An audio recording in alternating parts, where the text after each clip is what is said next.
चलिए आज का टॉपिक है हमारा राष्ट्रीय आय से। ठीक, तो राष्ट्रीय आय से पहला क्वेश्चन है हमारा, जैसे राष्ट्रीय आय का अभिप्राय निम्न में से किससे है। ठीक, तीन ऑप्शन है।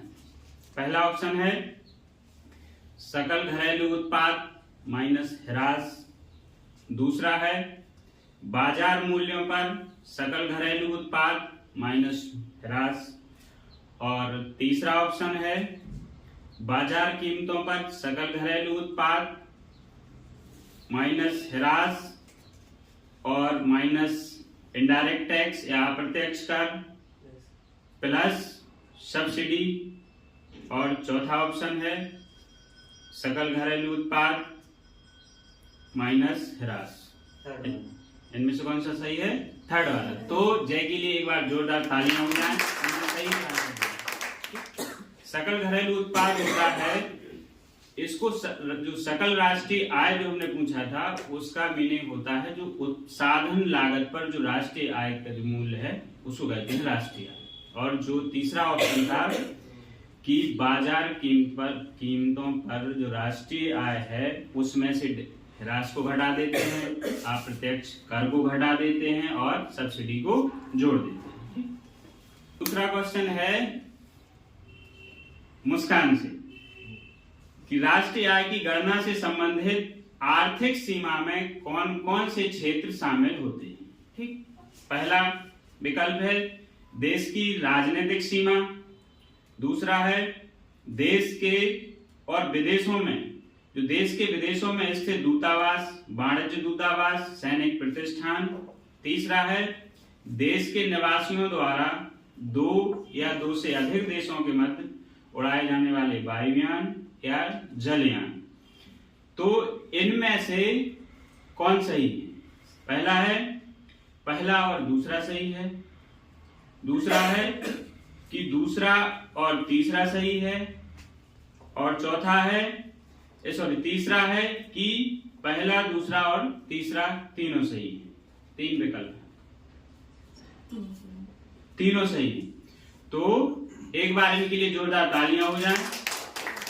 जो राष्ट्रीय आय की सीमा होती, जो राष्ट्रीय आय में जो सीमा होती है वो हमारी भौगोलिक सीमा से बहुत बड़ी होती है। जहां भी देश के निवासी रह रहे हैं, जहां भी इनकम आ रही है देश में, तो वो सब भारत की या उस राष्ट्र की सीमा के अंतर्गत आता है। जैसे भारत के निवासी अमेरिका में रह के वहां कमा रहे हैं, या भारत के जलयान दूसरे देशों में जा रहे हैं, तो उनको जो इनकम हो रही है सब इस भारत की सीमा में शामिल किए जाते हैं।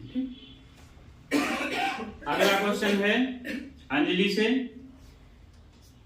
कि बिजली और जो जल आपूर्ति राष्ट्रीय आय के किस क्षेत्र में शामिल किया गया है। क्षेत्र हैं प्राथमिक क्षेत्र, द्वितीयक क्षेत्र और तृतीयक क्षेत्र। ये द्वितीयक क्षेत्र में है।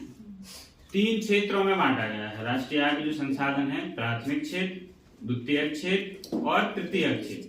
प्राथमिक क्षेत्र में वे हैं जैसे खनन वगैरह है जो रॉ मटेरियल होता है। द्वितीयक क्षेत्र में वो है जैसे कारखाने, बिजली उत्पादन जिसमें रॉ मटेरियल का प्रयोग किया जाता है। और तृतीयक क्षेत्र में है आपकी सेवाएं वगैरह जितनी हैं, व्यापार वाणिज्य सेवाएं, वो तीसरे में। तीन क्षेत्र में बांटा गया है। ठीक, तो द्वितीयक क्षेत्र में है आपका बिजली, जल आपूर्ति, इसी में कारखाने आ जाता है। ठीक, फिर है अगला क्वेश्चन है रिद्धिमा से, राष्ट्रीय आय की गणना के लिए कौन कौन सी विधियां अपनाई जाती हैं। जो विधियां दी गई हैं उनमें कौन सी हैं? पहला है आय विधि और व्यय विधि, दूसरा है केवल उत्पादन विधि, तीसरा है व्यय विधि, और चौथा है आय विधि, व्यय विधि और उत्पादन विधि। चौथा सही है। इनके लिए जोरदार तालियां हो जाएं। तो राष्ट्रीय आय की गणना के लिए तीन विधियों को अपनाया गया है, आय विधि को, व्यय विधि को और उत्पादन विधि को। अगला क्वेश्चन है भारत की प्रति व्यक्ति वार्षिक आय कितनी है। ठीक, पहला है 95,514 रुपये, दूसरा है 75,000 रुपया, तीसरा है 1,00,000 1,69,496 रुपये। 3 ऑप्शन है, पहला 94,514, दूसरा 75,000, तीसरा 1,69,496। नहीं, इसका सही है 1,69,496। भारत की प्रति व्यक्ति आय कितनी है? 1,69,496 रुपया। और 1991-92 में भारत की प्रति व्यक्ति आय कितनी थी? तो 7,500 रुपया। और उत्तर प्रदेश की प्रति व्यक्ति आय कितनी है? 94,514 रुपया। ठीक।